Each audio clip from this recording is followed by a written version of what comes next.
Well, good evening, everyone. Thank you all for being with us this evening and joining us for our first Conversations with CKG discussion of 2022.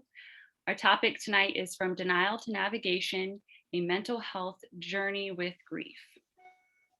I am Sarah Jane Scoble, and I have recently joined the Cameron K. Gallagher Foundation as Director of Mental Health Education.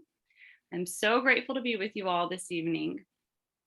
This discussion series is a community platform which seeks to turn the whispered, hidden conversations about mental health into open, supportive, educational dialogue. We want to extend a special welcome to the teens with us tonight. You are important and you are an integral part of this conversation. So thank you for taking the courage to join us in speaking up. We do ask this evening that you keep your cameras and microphones turned off, but if you have a question throughout the evening, you are welcome to turn those on. We have the Q&A feature set up. You'll see that at the bottom of your screen, and we'll use that throughout the conversation. But we are going to save some time at the end of the evening as well for any additional questions you might have or anything that you would like to discuss. I am joined by our guest, Myles Brown, who we will chat with in just a few minutes. But Claire Norman from the CKG Foundation is also with us, and she's going to take a minute now to just go over a bit of housekeeping with everyone. Yeah, thank you, Sarah. In just a couple of moments, I'm going to go video off, mute, just like our participants in just a moment. We are live streaming on our Facebook page, and I'm very excited to be able to offer that for folks who maybe didn't have a moment to register. And I'll be watching the chat. So if Myles and Sarah are in a bit of a conversation moment, I'll be kind of making sure if I need to just jump in and turn my video on and let Myles know we have a question. So I'll definitely be making sure everyone gets heard. And also I'll be kind of watching some of those salient points that Myles and Sarah bring forth, and I'll be typing some websites that might come up or notes you might want to keep. But certainly we will be adding some follow-up email to everyone for anything. We want you to relax. Don't feel compelled to have to take notes. We'll take good care of you. Please just enjoy the conversation between Sarah and our good friend and talented advocate, Myles Brown. So glad you joined us, and I'm going to go on the back end and take care of things from that side. So welcome. Thank you. Awesome. Thank you. So yes, Myles is our guest tonight. He is a local musician, a visual artist, and a mental health advocate. He holds an undergraduate degree in psychology and a master's in sports leadership. He's produced videos for VCU Athletics and has served as an associate producer for the Oprah Winfrey Network. His latest endeavor is a visual album, Journey, which is a powerful depiction of his profound grief process towards transformation set in familiar spaces around Richmond, Virginia. Myles, thank you so much for being with us this evening. Of course, thank you for having me. All right, well, as a little precursor to our conversation, I want to share with you all a brief video that's going to give some insight into Myles's latest project that he's going to be discussing with us this evening.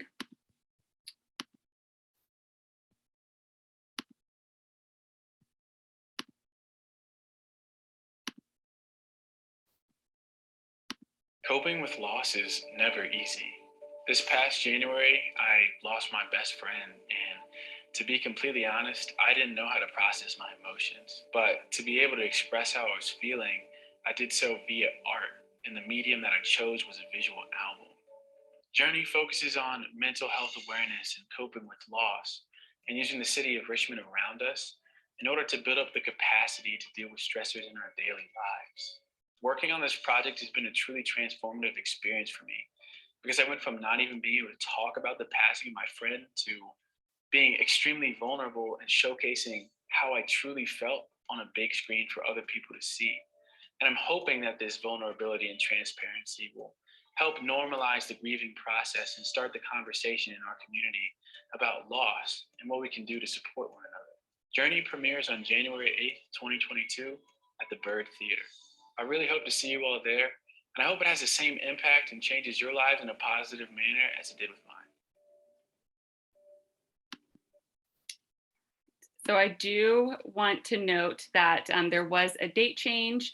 Journey premieres on Friday, February 25th at the Bird Theater, and we will definitely share the link with you all so that if you are interested, you can get tickets to that. All right, excellent. So I know that we're going to dive into all the different aspects, Myles, of Journey.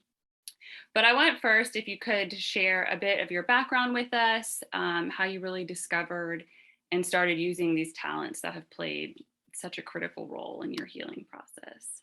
Yeah, of course. So I'm just going to go ahead and share my presentation with everybody. Can you see that all right? Yes. Okay, perfect. So today, I just want to make sure that it's more of a conversation. So if you have any questions for me, just feel free to put it in the chat, and I'd rather just answer it like when you have that question and just kind of facilitate that conversation. It can be back and forth and more of a casual, open experience. But just some background information about me. I was born and raised in Richmond, Virginia. I went to St. Christopher's High School. And then in college, I went to UNC Charlotte, where I graduated with a degree in psychology and a minor in film. And then I went to VCU, where I went to the Center of Sport Leadership, did a lot of videography for the athletic department, and then transformed all of my videography from athletics into Milo Video Productions, which is my video production company. I also grew up playing soccer. I played Division I soccer at UNC Charlotte. And then I had a graduate fifth year, which means I just redshirted my first year when I was playing. And I did that at VCU while I was in grad school. So that's a little bit about my education, background, athletics. But while I was at UNC Charlotte, I actually worked in a community psychology lab, and it focused on perceived discrimination and against African-American college students and some of the coping mechanisms that students use to combat that. And we did a lot of quantitative and qualitative research about that, both measuring how people's heartbeat responded to when they were talking about these events, and then what coping mechanisms they used to stay mentally and psychologically well. And we transcribed all the interviews, coded them, and those very coping mechanisms ended up working their way into my film Journey, which is talking about the loss of my best friend, John Ferguson. And then a lot of my videography started when I was in VCU Athletics. I had been doing video a little bit before that, but once I started grad school, I knew that was what I wanted to do. Most of my clientele started out around athletics and trainers, but as I started to progress, I started to express myself more artistically when it came to video production, and I got more corporate clients, but all of that background helped me infuse what I had learned in videography and put it into the film Journey. So now I'll kind of go into a little bit of a breakdown. And again, if you have any questions, just let me know. But I broke down the film into 3 stages. Stage 1 is avoidance. Then it goes into introspection and arrival. The avoidance stage is when I talk about my personal life and I'm avoiding the problem that's at hand, which is dealing with the loss of my best friend. And in this stage of the film, instead of really focusing on what's been bothering me, I try to distract myself from the issue. I'm going to different places, whether it's downtown, around Boulevard, exploring the city. But then at the end of that stage, I realized that introspection is necessary for me to comprehend my situation and the world around me. So when I go into introspection, it's more of exploring different parks that exist in Richmond. So that's either Maymont, Forest Hill Park, places like Pony Pasture, a lot of self-exploration before I start looking more inward. And then after that stage, I'm like, I have to focus on what the issue is at hand. I acknowledge it, and that's when arrival starts. And I go to my friend's actual gravesite and I address the issue. I speak about it. I talk about it. And only then, when I start to open up, do I feel some sense of closure. And the project ends on a high note that's optimistic about saying, well, with a song called Journey, and it's talking about how I've grown from the experience, how exploring Richmond has almost been a therapeutic way for me to deal with just the problems that have been going on in my life, and using the resources that exist in Richmond to do that. So without further ado, I'll start to go into some of the songs that are actually from it. So the first song that's in stage one is called Interstate. And underneath the title cards, these are how they are displayed in the actual film.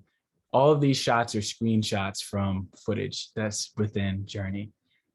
So Interstate, we got a nice drone shot of I-95 South and how it like interconnects with 95, and just showcases some of the tobacco district of Richmond.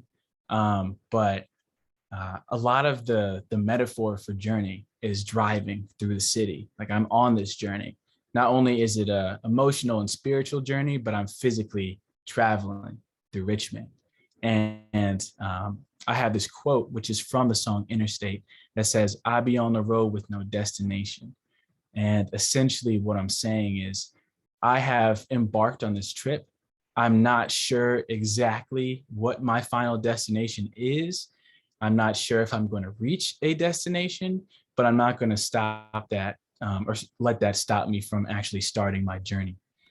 So Interstate is a lot about introducing the themes of the project, introducing travel, and me kind of exploring the more like urban side of Richmond. So I'm underneath like these overpasses. I'm walking through the VCU alleyways with some of my friends. I have the life and the art of Richmond. I have skateboarders and skaters that are inside of this video. And that's all complemented with a bunch of different drone footage of downtown Richmond and showing the interstate, whether that's Interstate 95, maybe 195, a little bit of 64, but most of it is, you know, around that 95 going down downtown Richmond area. And then still in the avoidance stage, I actually move into the song called Boulevard, which is probably the most fun music video that I filmed. But one of the most important lyrics is, "I take a ride just to change up the view."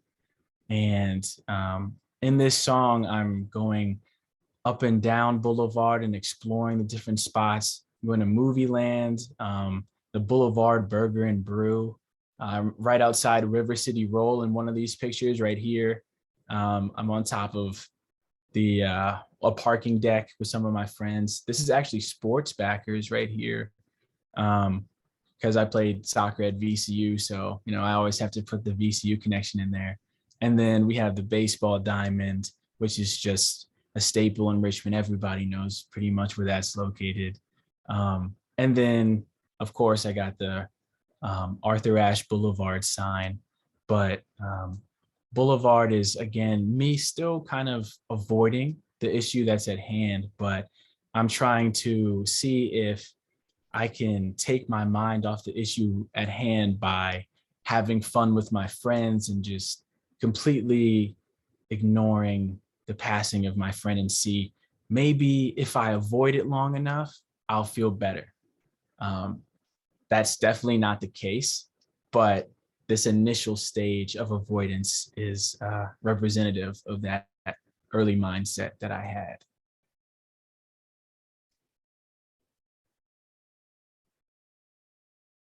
Let's see here. So can I, oh, okay. I wanted to make sure I didn't cut in. We're still in avoidance. All right, go ahead. Oh yeah, we're still in avoidance. So this is the last song that's going to be in the avoidance stage. but it's called Downtown. And this one was a lot of fun to film, just because we're exploring a lot of the different attractions and nightlife that exists in Richmond. And the quote that I took from this song is, "Go ahead and hit the location, think on details after," where it's like, I'm here, I'm traveling, I'm going through from place to place, spot to spot, and I'm thinking on just going and experiencing nightlife and not even focusing on really the rest of the storyline. I'm just living in the moment and trying to distract myself as much as possible. And what was nice is that I have a lot of drone footage of the city. So I have a hyperlapse of downtown, which you see for the main photo. I got a lot of footage from Cabana Rooftop. I was hired to film there for something completely separate. And I was allowed to use the footage that I had acquired just for personal use because it was my footage. But I got some really nice downtown shots, also flying by Main Street Station, looking on the cityscape. You can see a drone shot of Cabana here. I got one on top of West Broad Street deck. Got some dusk shots over by Browns Island area. And then even the canal walk made its way. But again, this is that part where I'm at peak avoidance. I'm enjoying myself. There's consumption of alcoholic beverages in this part. And it's like the night starts to spiral out of control. And slowly everything starts to get a little bit more hazy. I'm starting to get into my head some more. And that's when I start to leave this avoidance stage and enter introspection, because as things are spiraling out of control, I'm realizing, hey, this is not the way I have to deal with my problems, because I'm doing all of this. I'm hanging out with all of my friends, but there's still something that's in the pit of my stomach that I know is bothering me. And I'm like, clearly going out and socializing isn't the solution. Maybe instead of looking for things outwardly, I should start looking within. And that's when the introspection stage starts.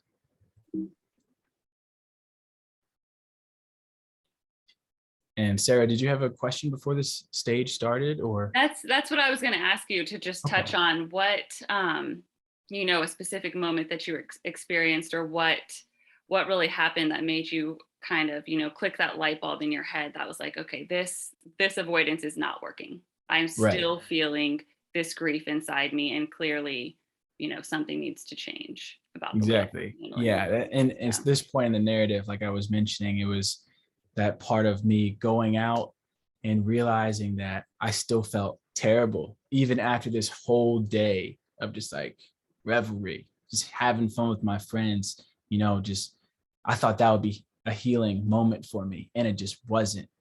And it took me to have things start to spiral out of control, and for me to start to, get into a drunken state and realize, like, I can't live like this. This is something that has to change, and the change has to start from within. So let's see. Were there any questions from the chat right now so far? Oh, no. Okay. So we can go ahead and move on with introspection. Myles, I'm going to, it's not in the chat. Your CKG friend has a question. Okay.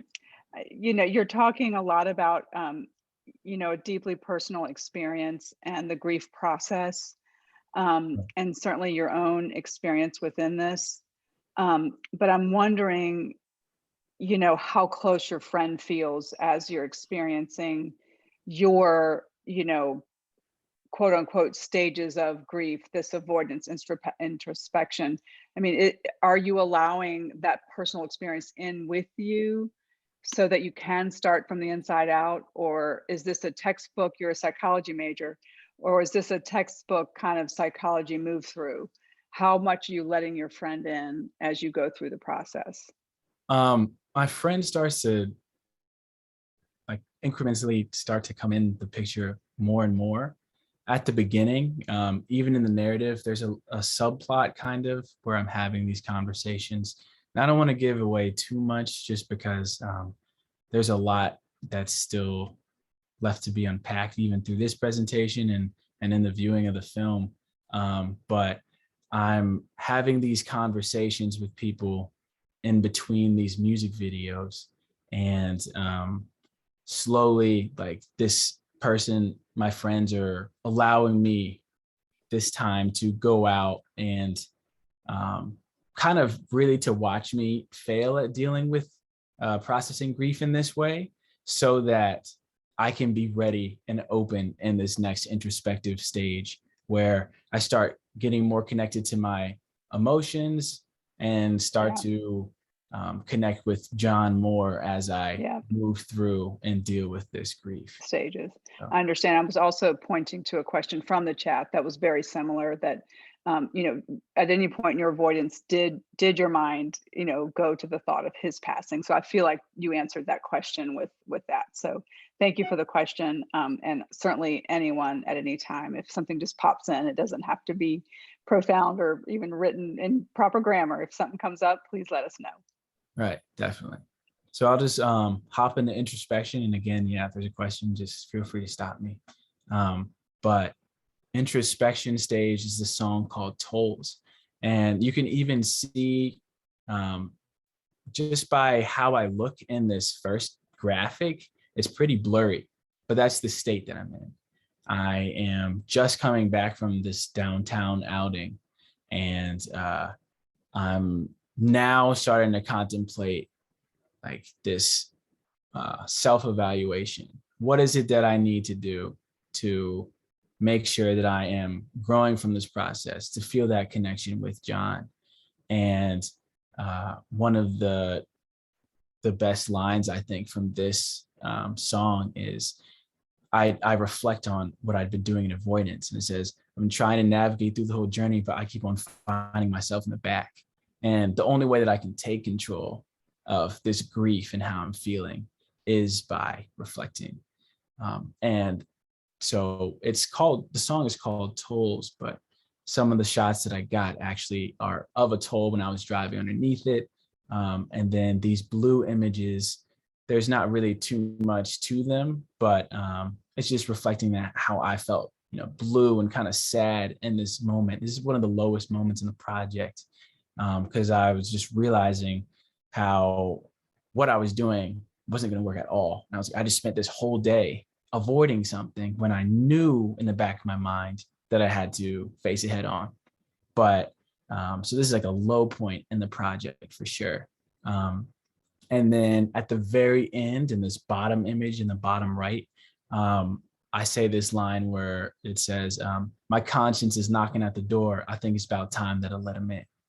So that bridges into the next song, which is supposed to be a music video that represents my conscience awakening and starting to process what's going on. So before you move on, I have a question. Yep. Would you say that it's a seamless transition from avoidance to introspection? Do you think that, once you had that moment where you're like, all right, I need to start looking inwards, is this something that you were just able to do? Did you felt like you fell back into avoidance at all? I think where it kind of overlaps with my personal life, like the actual narrative, how this process unfolded, is I was sitting at my desk and I was talking to my sister, and she could tell something was wrong with me. Like, I just wasn't really my usual kind of happy-go-lucky, optimistic self. And she gave me that permission to be like, hey, like, I know that John passed away. Like, it's okay to feel or to express how you're feeling right now. Like, I give you that permission. And I remember I just broke down and started crying about it. And that was the first step in the right direction. And I feel like that was me getting over that avoidance stage. And it kind of happened pretty immediately, because I think I'm a pretty like self-reflective person. And I realized in that moment, I was like, stepped out of myself and I was like, I can't keep doing this. Like in my personal life, I had all of these shoots that I was scheduling and I was overbooking myself and I was just distracting myself from everything. And when I sat down and actually could sit in how I was actually feeling, and I started to cry about it and I opened up about it, that was when I felt like I had grown and started to grow and move in the right direction. And then just that very step allowed me to get into the mind space of, I need to write this down. That's when I wrote 5 songs in one night, which ended up being the 5 main songs of Journey. Mhm. But if I hadn't have had that aha moment of, I need to evaluate how I feel, I wouldn't have been able to get to the songs or to get to Journey and representing how I felt through that avoidance stage. So, Awesome. Thank you. mhm. I do see a question too in the chat. What was your span of time between your stages, and how much time do you feel like you spent in each stage? So if we're talking about personal life, I would say I learned of the passing of John in January. I'd say January 20, early 20s. And I think the avoidance stage lasted about 3 weeks for me, 4 weeks, because the shock hadn't really set in. And that's something that I also want to tell people is that grief is different for everybody. Sometimes it hits you immediately, and sometimes it takes a little while to process what has happened to you. There's no set timeline for everybody. It's not like, oh, after the first day, you should feel like this. After the second day, after the third week, you should feel like this. But I think everybody does go through the different stages of grief, but it's just a different timeline. For me, from avoidance to introspection was about 3-4 weeks to even get to that stage. I didn't even talk about how I was feeling to my parents, and I talked to them about everything. I talked to my sister pretty much about everything. I never even mentioned it. And also, what's great about Journey is that I'm trying to show people that your definition of closure can evolve. At first, my definition of closure was, I want to be able to talk to my family about John and what he meant to me without crying. That was just the first step.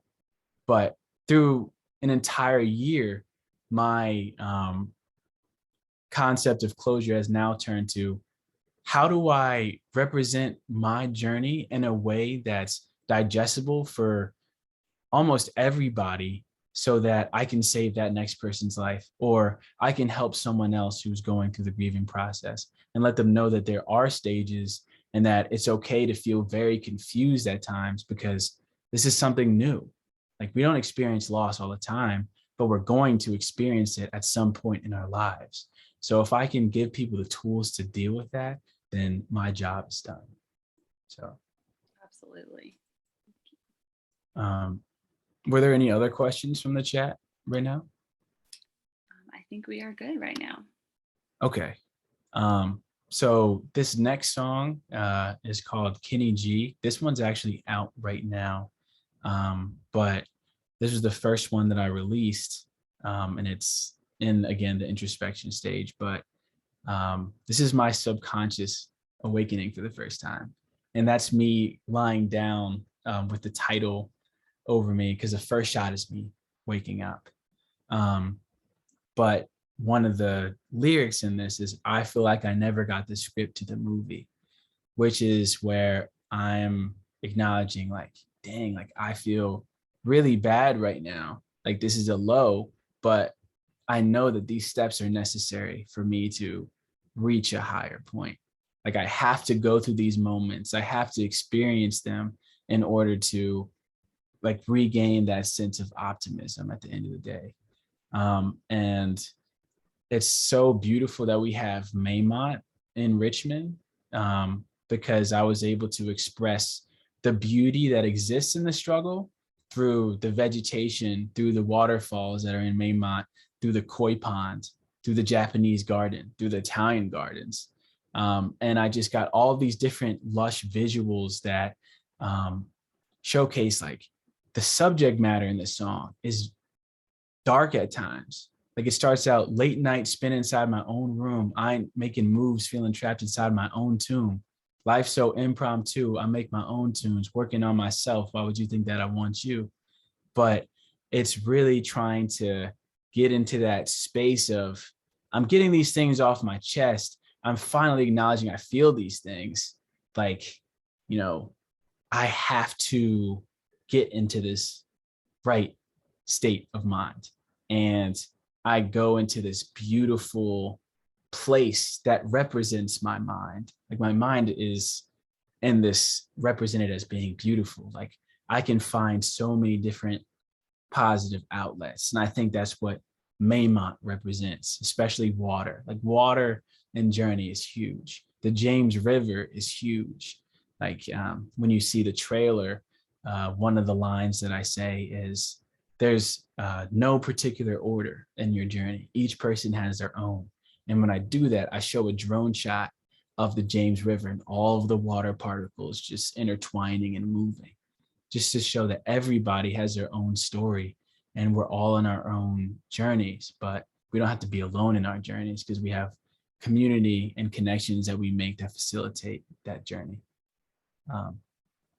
So that's Kenny G. That song, it's very lively and upbeat, but the subject matter is kind of dark at times, but then I pick it back up with that liveliness of like, okay, like we can get through this. So, but that's Kenny G. And that one is out on all streaming platforms right now. And this is the last song that's in stage 2. And this is my personal favorite song. I think this song represents what journey means to me. This is one of the songs that when I was actually recording it, in the music videos, I like just broke down and started crying because like I knew this was a visual that I needed to shoot. It was very close to my heart. John was very big into nature, and going out into nature made me feel closer to that. So a lot of this was exploring outwardly to be able to understand myself. And a lot of the concepts in this song is with, are similar to transcendentalism, which is like I get my life and livelihood and my energy from that which exists in nature.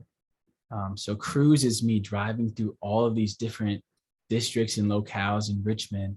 I'm Forest Hill Park. You can see me by the tunnels and emerging from the tunnel.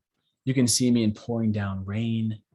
I'm at Belle Isle at times to represent that everybody has their own journey and is navigating differently. I have rafts that I have in the image in the bottom right, showing that, you know, there's not one set in stone path, but it's more fluid. The grieving process can be fluid. You can move in between stages. You can be in avoidance and you can go in introspection and you can fall back into avoidance. But the journey in itself, like I wouldn't change any steps that I went through. You know, it was all necessary for me to reach the sense of closure that I've reached, and I'm still growing towards it. And another shot that I like a lot is this shot of me walking through the tunnel, because that's representing me still holding on to that sense of optimism of, yes, I will get through this situation, but it's still dark right now. But I still have hope and faith that, you know, on the other side of this, I'll be able to, you know, represent John accurately and have his legacy live forever and show other people who have traveled down a similar road different ways that they can cope with what they're dealing with. So that's Cruz, but the chorus of this song is what speaks to me, I'd say, the most.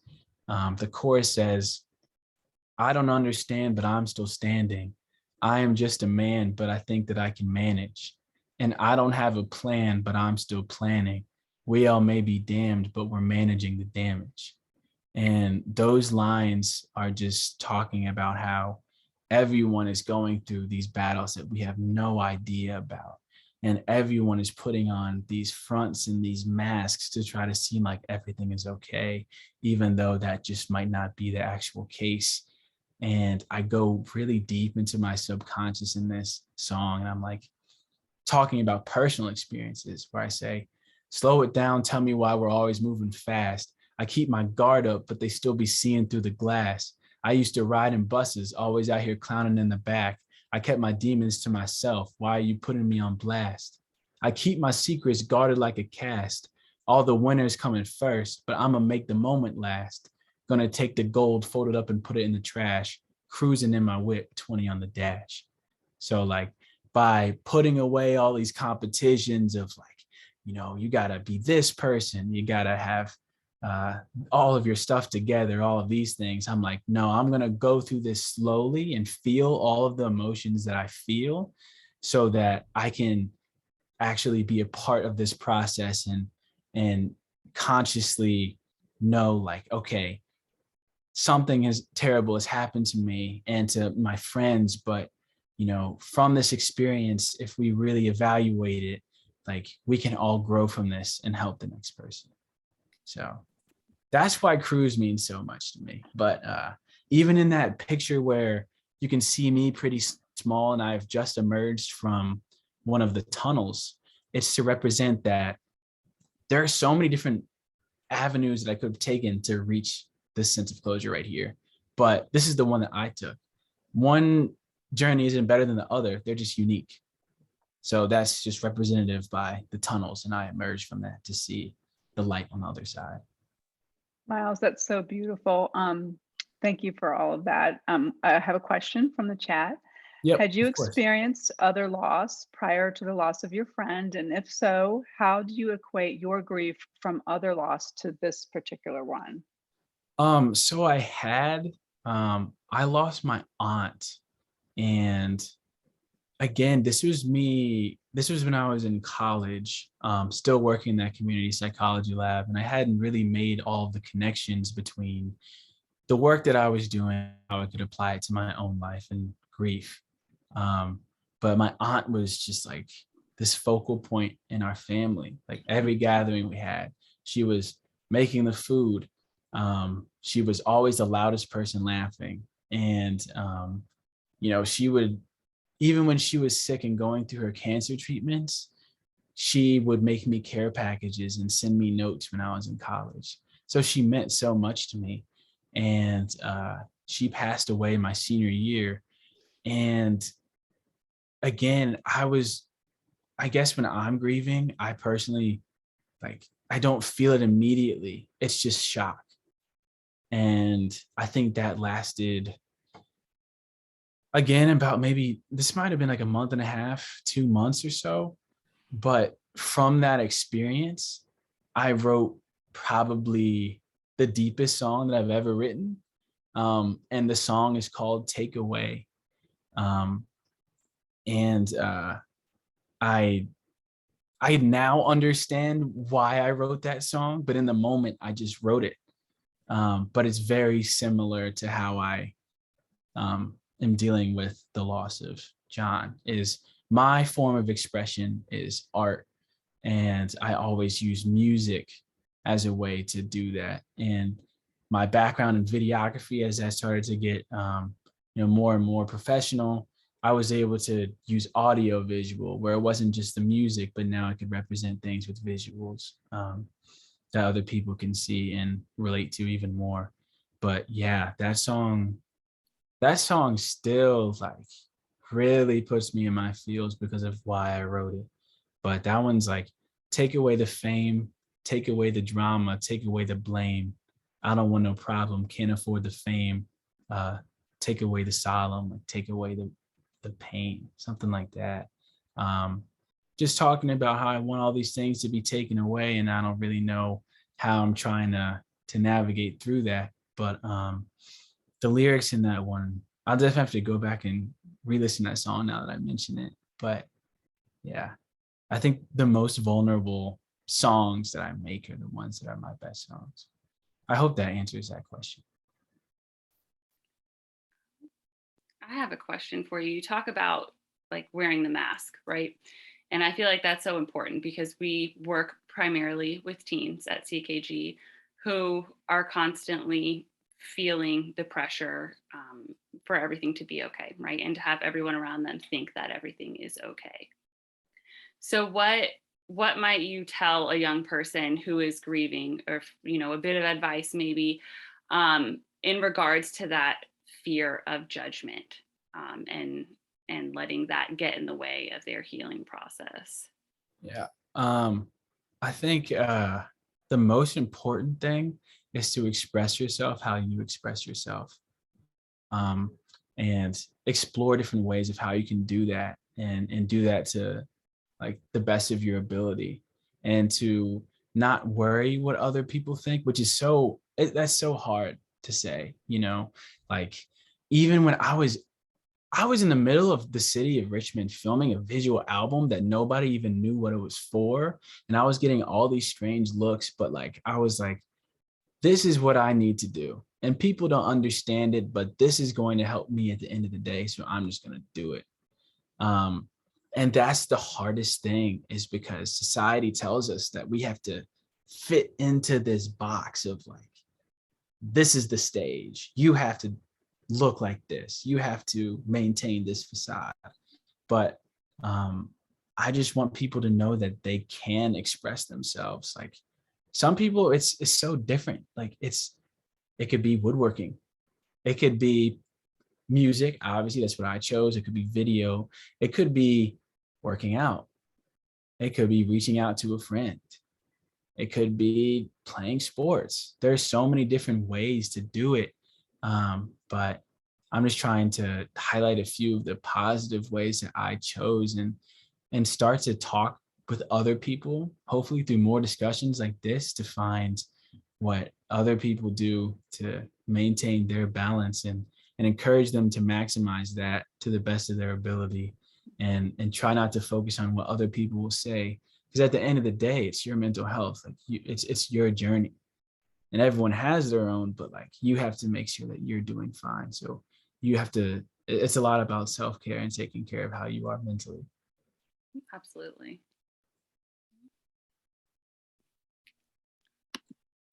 Were there any other questions from the chat? I think we are good to go. Yep. Okay. So this is when the project starts to get a little bit heavier. And I've entered this arrival stage. And the first song is called Hollywood. And a lot of people, when they think of Hollywood, they think of flashing lights or glamour or fame. But Hollywood in this context is in reference to Hollywood Cemetery, which is where my friend John is buried.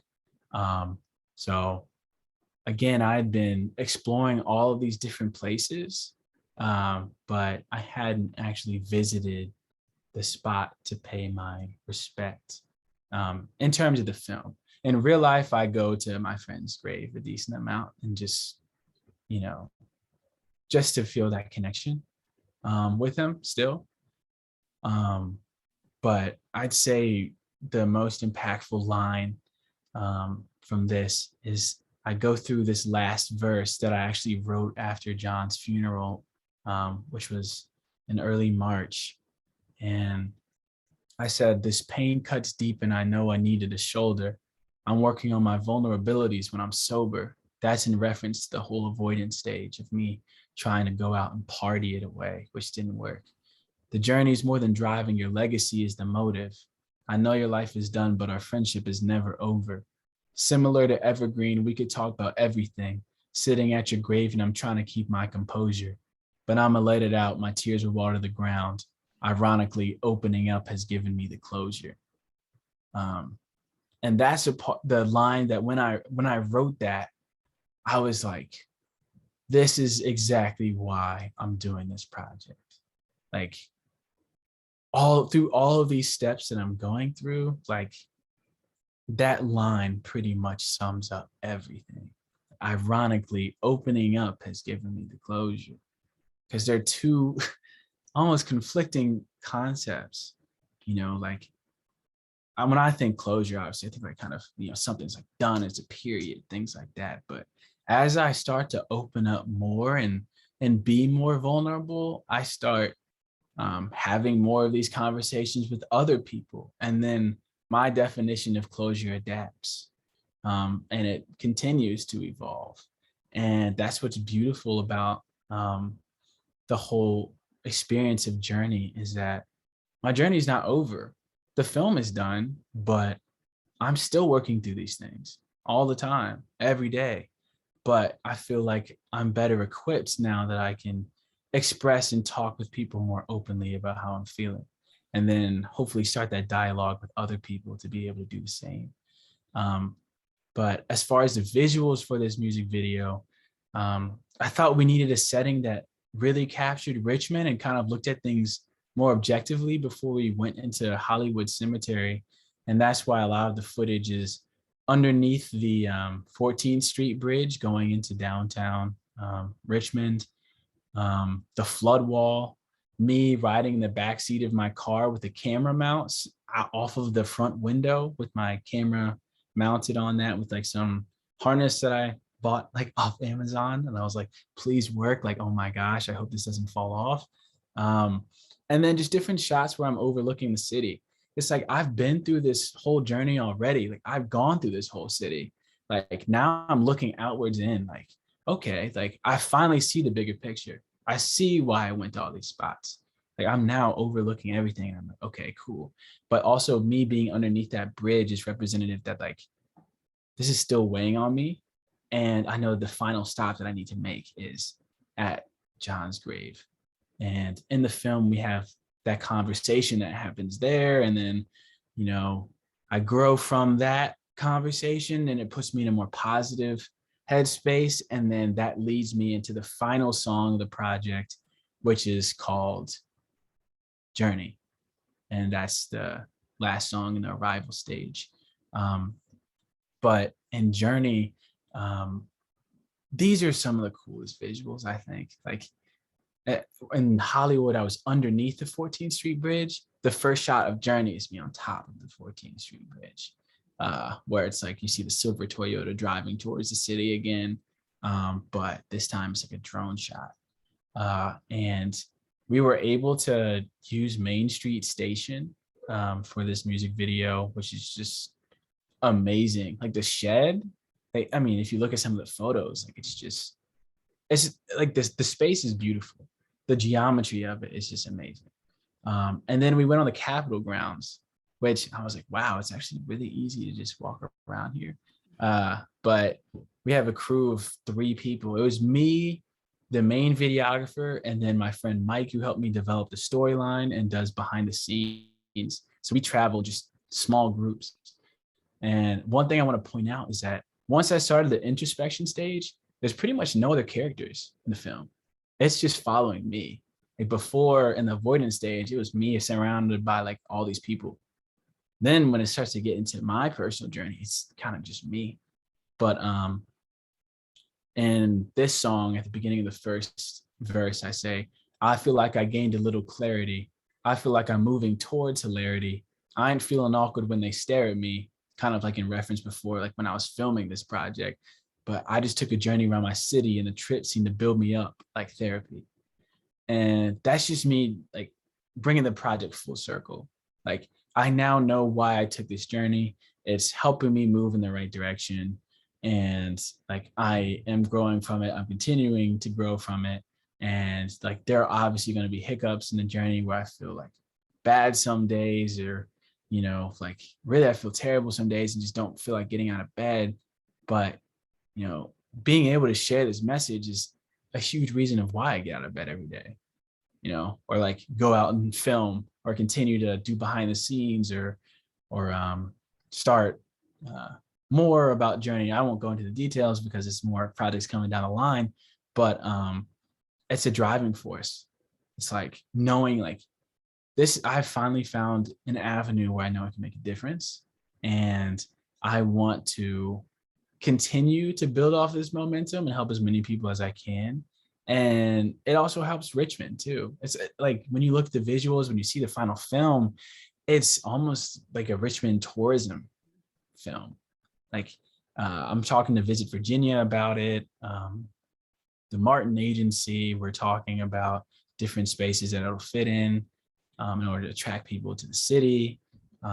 Virginia Film Office, news stations, VCU Athletics, they've been very supportive. St. Christopher's School has been supportive. I got some showings coming up there.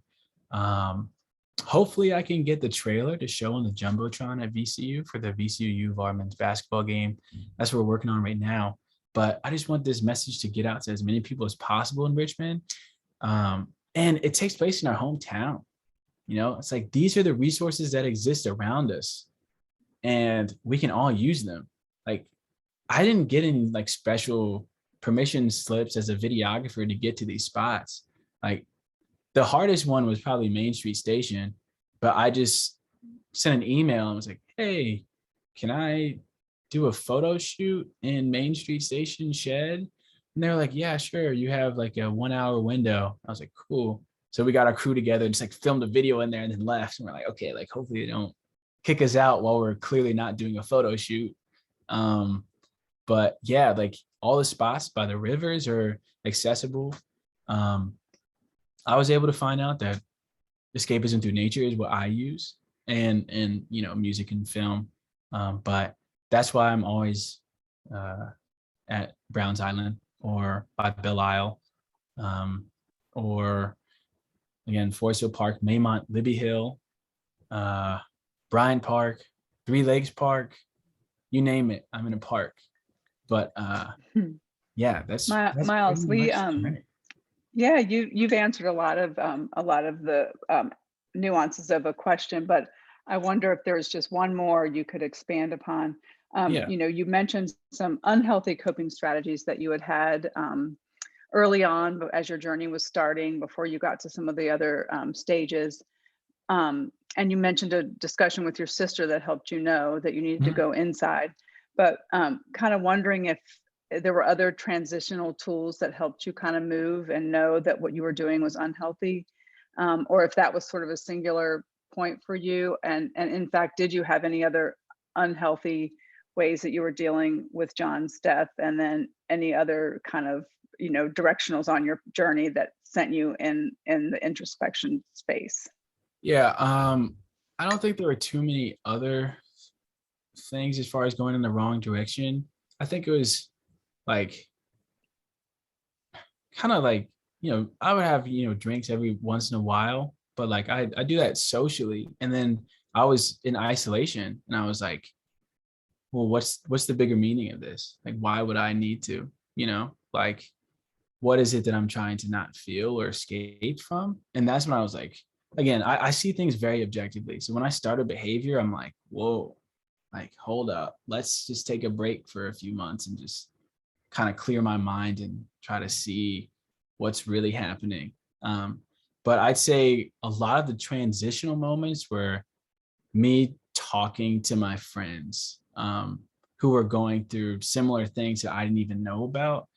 One of my friends, who's like the main like co-star of the film, was working through his own emotional journey, whether that was, you know, with family and things from the past. And he opened up to me when we were like in the summer filming, and he was like, this project has completely changed my life too. And I didn't even know. He was just someone who I would bounce ideas off of, and like we would both cry at certain moments when we felt like we had broken through in certain thresholds of what was holding us back. And I'd say really reaching out and talking to a lot of my friends helped me with those like transitional moments of growth. Like, again, it was that conversation with my sister, but it was continued conversations for an entire year with people who were opening up about their journeys. And it was like we were growing from sharing those experiences. So I think those were the ways that I kind of grew. And it wasn't like one moment. Well, the bridge scene where it's pouring down raining for Cruz, that was the Hollywood music video, was one of those moments. but there are a lot of moments throughout where I was just like incrementally like getting more comfortable with myself and really more comfortable discussing how I felt about the passing of John. And when I started to do that, I also, oh man, connecting with John's mom, Miss Ferguson, that was one of the biggest things ever. That was when I realized like that my job was like pretty close to complete with the film, is when I showed her the final result and she said she absolutely loved it.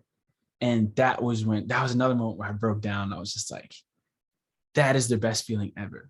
Because I did this to honor John, and she loved it. And she's been a part of the process. She's been my advocate. She's been helping me set up meetings. She's been doing all of this. And I think the most beautiful thing that happened recently is we were talking on the phone like we do every week now. And she told me, I now feel comfortable hanging up pictures of John again. And we have, I was over at her house on Sunday, and there's a picture of me and John, a new picture next to the Journey album art. And I was like, this is the reason why I'm doing this. Like I know I'm making a difference. Like that moment was the most beautiful moment, I think. Like just seeing that, I was like, wow. But that just lets me know the power of the project. So yeah, I'm trying to get in front of as many people as possible. Awesome. Well, I have one more question for you. I know in the last slide you talked about closure, right? And reaching that closure. Do you feel like that's something where, you get to this point and you're like, okay, well, I feel closure now, and that's that? Or do you think that that's something that you'll be continuously experiencing, as you heal and as you continue to do this work? Continuously. I don't want to ruin it. It won't be ruining anything. I just tell you what the last shot is, I guess. But the last shot is me going off on a train. Like, I started the journey in my car, like navigating with a lot of interstate and freeway, things like that. But I'm actually leaving Main Street Station on a train. And it's really cool because as the screen closes and it finishes the movie, it's like, I'm still traveling. Like, it's not like I've stopped. I'm like, journey's done. It's like, no, this is really just the beginning. Like, I'm continuing to deal with this. I now know a healthy way to deal with things, even as other things happen in my life. Like recently, my mom was diagnosed with pancreatic cancer, and I didn't know the only reason why I was able to deal with that in a healthy way is because I had been working through Journey. And just yesterday or 2 days ago, I just talked to her. Like, she FaceTimed me. She's like, come into my room. I was like, okay. And she said, my cancer's in remission. And that was the craziest thing possible, because I was like, out of all these things that I've been struggling with and battling with this year, like finally some more positive news, like, so I think it's just starting. And I don't think closure is just a period. It's, yeah, comma, semicolon. Definitely. All right. Are there any other questions? Anything anyone would like to share?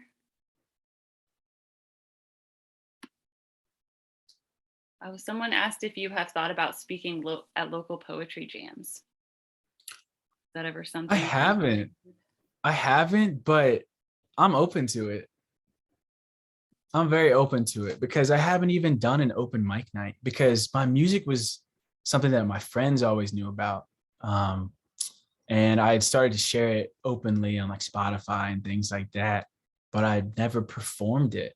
And that's what I want to start doing. I think this is the first body of music that I feel comfortable like performing. I'm like, this represents who I am. So like, I feel like these songs are things that I would be willing to do that. So yeah, I'd be down for that. Well, speaking of that music, I'm going to go ahead and share the trailer for Journey. Oh yeah. And the trailer for Journey has original music. So that's one of the songs that I wrote for the project. And that's Cruz, the one I said meant the most to me. So. All right.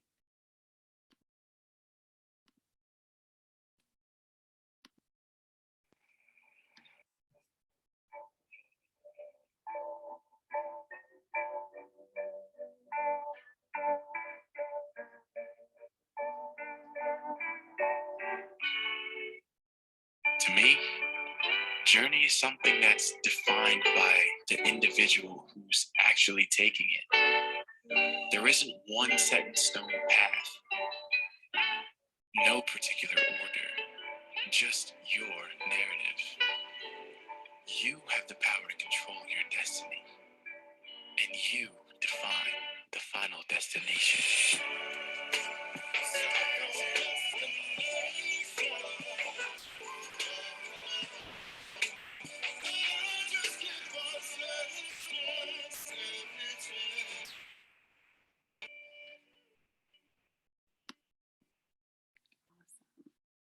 Yes, and again, the link to purchase tickets for that is in the chat, I think at the beginning of the chat, for the Eventbrite for the Bird Theater.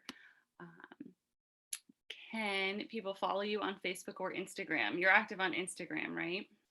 Yes. So I'll just put it in the chat what my Instagram is. So yeah, that's the Instagram I went with. I used to have a bunch of different accounts, like a personal one, a video one, a music one, and then I just combined them all into @milo.vid. So that's MYLO.vid,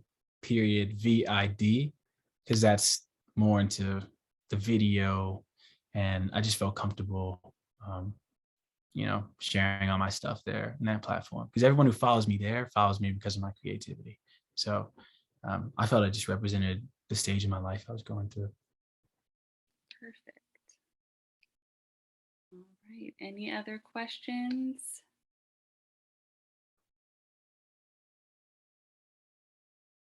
Thank you so much for sharing your story with us, sharing your art with us.